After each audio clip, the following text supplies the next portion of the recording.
What's up? What's up? What's up, everybody? Welcome back to TD Fans Talk. Man, Rip Tupac already in the room. Early bird, man. You were in the room before I think I hit go live, man. But I'm gonna give 30 minutes before I talk about this topic, man. I've been telling y'all all this time about this whole tanking thing. Now the coach and the GM have said exactly what I've been telling y'all for the last week and a half. The exact same sentiment. When I say exact, the exact same words. Literally. What up, Brandon Luke? They just said the exact same words that I've been saying all this time. Hopefully, y'all start listening to me, man. Listen to what I be saying to y'all, man. I've been saying this for the longest time, TD. Man, so here's the headline. I just get a Fins coach tanking disrespectful to the game. Have y'all not heard me say that a million times? I've been saying it's actually disrespectful to even say tanking. Ain't no such thing as freaking tanking. Y'all be listening to all these people around here. Oh, you know the Dolphins tanking. You know this and that. Stop. Stop listening to these people that all they do is listen to the mainstream media. Disrespectful to the players too as competitors. This is what I keep telling y'all. Flores' exact words today. Disrespectful to the game.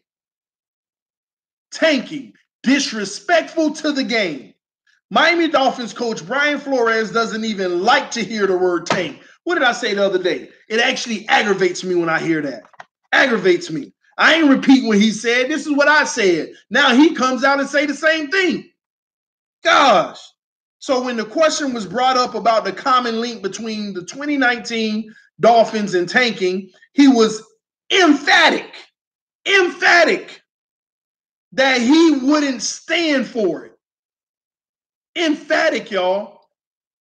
The term tanking, I think, is disrespectful to the game, Flores said, while talking to reporters at the NFL owners meeting Tuesday morning. I really do. I don't like that term. I don't like when people use it. This game has done a lot for me personally. Football has really leveled the playing field for me as a person. It's really the one thing that leveled the playing field. So to disrespect the game and use that term, it stirs something up inside of me. To put it nicely. That was his nice language. Okay? So, guys, do me a favor, please. Anybody who, listen, if you hear anybody talk about the Miami Dolphins say the word tanking again, just say you stupid and leave it alone. Oh, they tanking, you stupid. I ain't talking to you about the Dolphins no more. I ain't listening to nothing you got to say about the Dolphins no more. They're just acting. Who's acting? Who's acting? If you understand football, you understand the term that tanking is disrespectful to even say. It's impossible to do.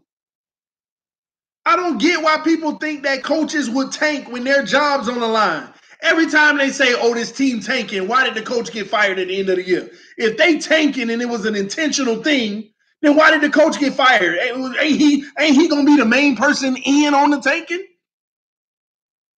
Man, I tank for y'all and y'all still fire me. What sense do that make? Not just football, TD, sports in general. I get that, but in football, no, you can tank in other sports, though. You can tank in other sports. In football, that's not the case. It's not the case. Because you got 11 men on the field literally every day in every game trying to prove their worth. A bad practice can end them on the sideline. And their whole career can never be the same. May never be the same. These guys go out here to fight for wins, coaches as well. They try to put their team in the best position to win. It don't matter what roster they got. Doesn't matter. In football, 11 guys, man. In basketball, you can do it all with one player can just be a superstar and like take you there and be like, wow. In football, everybody got to work for everybody. Everybody got to play together to get the overall job done. And everybody's trying to prove their worth and get that money and take care of their family. Ain't no such thing as tanking, man. So I'm telling y'all now, if you hear somebody from this point on talk about the Miami Dolphins tanking for next year, they don't know nothing about football. Not only do they not know anything about football, they are a victim of the mainstream media using that term. Because that's where it comes from. But why do people think we should tank? Because they ignorant to football. They ignorant to football. To say we should tank for a specific player in the draft, ignorant to football. How you going to tank for somebody that you don't even know is guaranteed? 2020, this player comes out, and that player can come out and be a bum, and you tanking for him. It's killing me, man. Killing me. What up, Anthony Manzano? Shout out to you. They say it's possible we target a QB in this draft and 2020. Yes, that was actually going to be my next topic. But you know what? Since I'm limited on time, let's go ahead and talk about it. Because this goes hand in hand with tanking. People think that we're tanking just to get a QB. Yeah, I got your email, Finsanity. I'm going to hit you up, man. Matter of fact, let me see if it's about – hold on. Let me remember. Oh, yeah, I got your email. We're going to talk about it, but I want to research on it myself a little more, man. Shout out Chris Knows with the fist bump. Real talk. Listen, man, tanking equals team trading away good players and letting good players walk for draft picks to be bad for a year. That's what we're doing. That's not tanking. That's not tanking. They are not getting rid of players to get draft picks just to tank. That ain't what we're doing. You'll be surprised. I mean, is it likely? Who knows? I mean, anybody will tell you no. But if the Miami Dolphins go to the playoffs and win one game this year, what you're talking about is irrelevant. And I know your argument is probably, but we're not going to do that.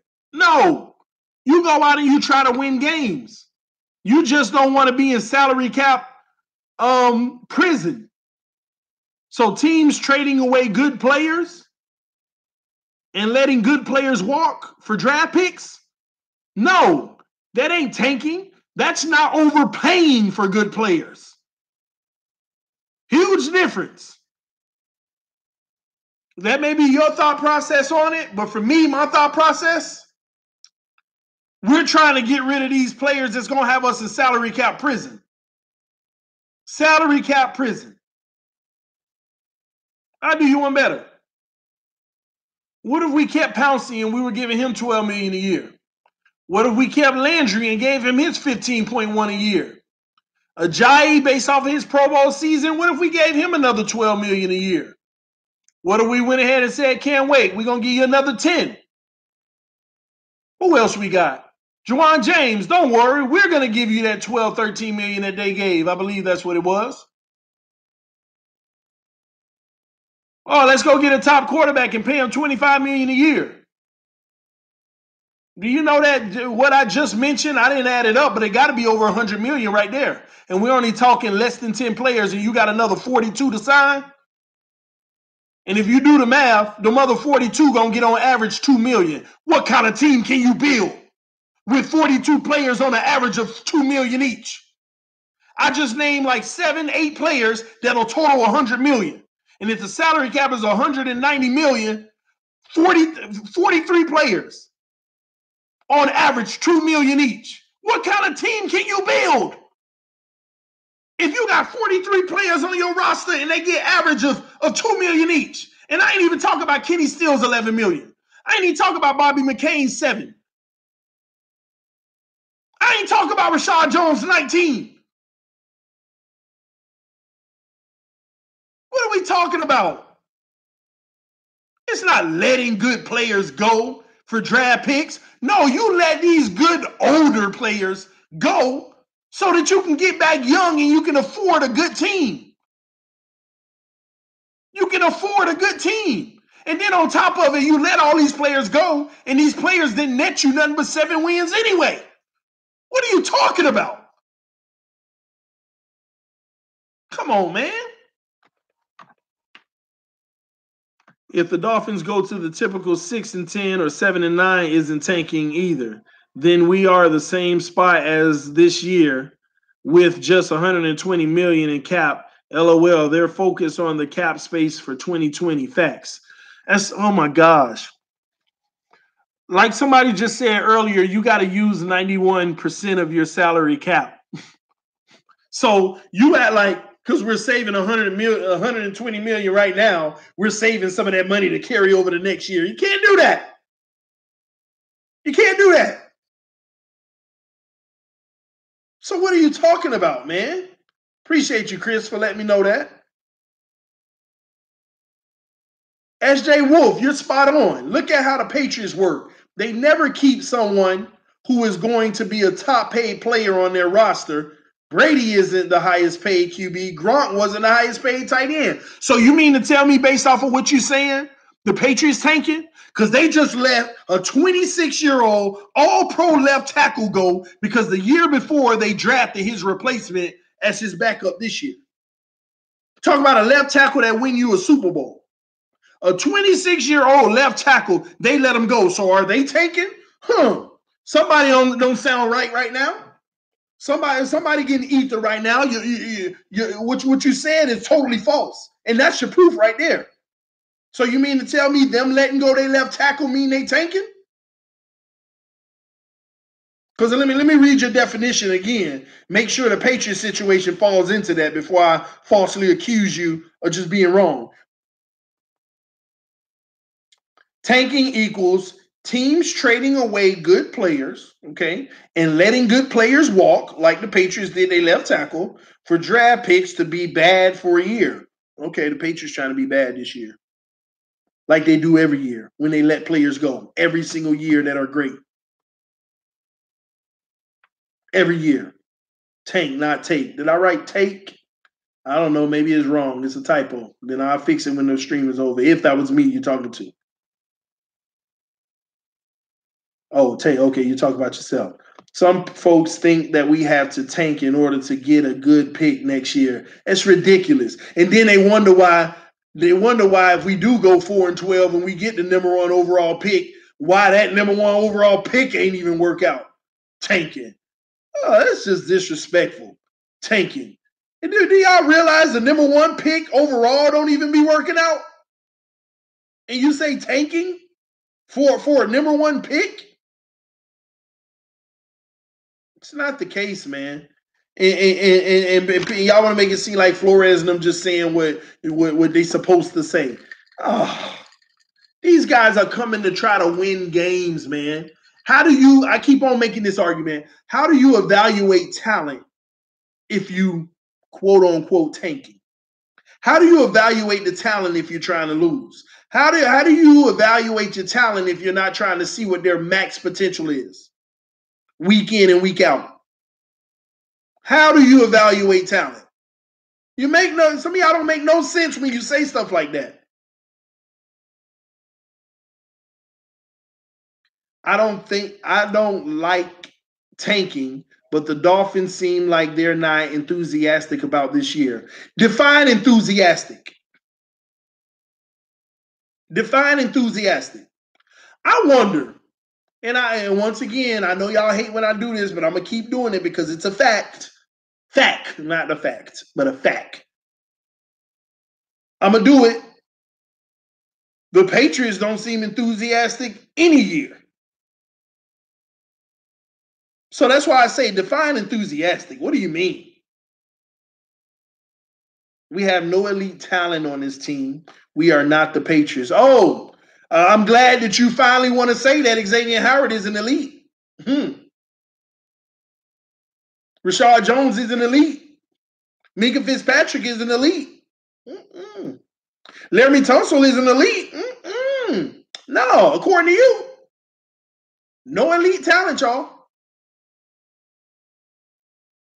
He's the only one. Oh, okay. Xavier Howard's the only one. Fitzpatrick's a bum, huh? Laremy Tunsil's a bum, huh? If Xavier Howard's the only one, do me a favor, Ethan. Say they're the only 4. Do that. Say that real quick. They're the only 4. Change your no elite talent to he's the only one to they're the only 4. They ain't Pro Bowlers yet.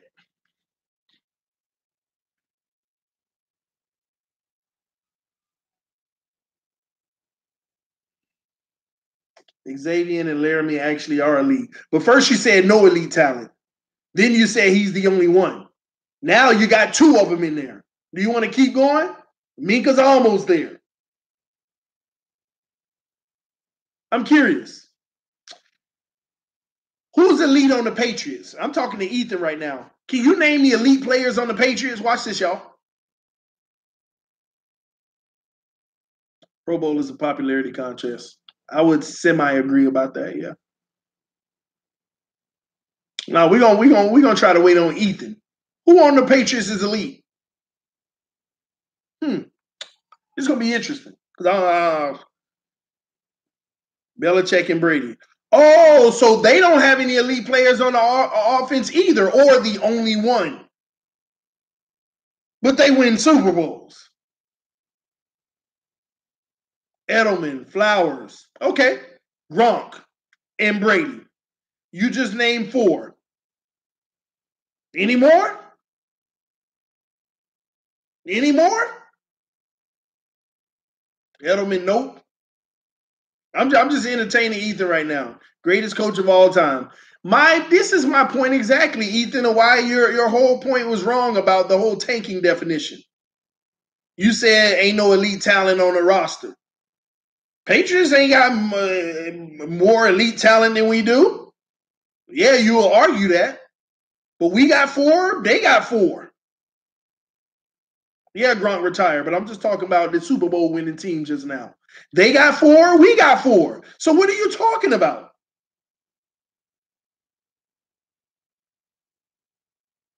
Come on, man. But that's my point, man. I think I done proved my point, man. Ain't no such thing as tanking, man. Like I said, if you hear somebody talking about tanking, man, tell them I don't want to listen to you talk about football no more. I don't even want to talk to you about football no more. It is disrespectful. These players come out here week in and week out giving their all.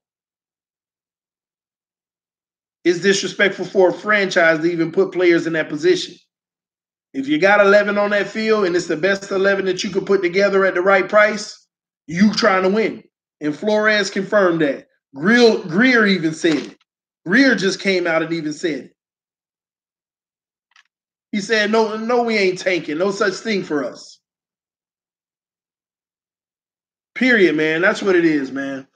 Just wanted to talk to y'all. That hit my phone, and I was like, man, I've been telling people this all this time. Some people disagree with me, but you got both the coach and the GM coming out literally confirming. So stop all that, man. Period. This TD Fans Talk, man. Love y'all. We done had a day full of football talk, man. Let me see. Was there anything else on my docket, man? Yes, it was only one more topic that I'm about to go live about. It's going to be our last topic of the day. I'm not even going to talk about the T-Hill wasn't a mistake. That's self-explanatory. Grier said Tannehill wasn't a mistake by continuing to have him. So I'm going to mark that out. No need to even elaborate because I don't even like to talk about Tannehill no more because he old news. But my last topic that we're going to talk about today, and I'm going to go live about it in just a moment, is the notion of drafting back-to-back quarterbacks, one this year and next year. We're going to talk about it, what some people are saying in the media and how they're lying on Grier and twisting his words. But we'll talk about it in just a moment. Y'all stay tuned. I'll see y'all in about 5 to 10 minutes, man. This TD Fans Talk. Love y'all. Thanks for hanging out with me all day. Peace. See y'all in a little bit.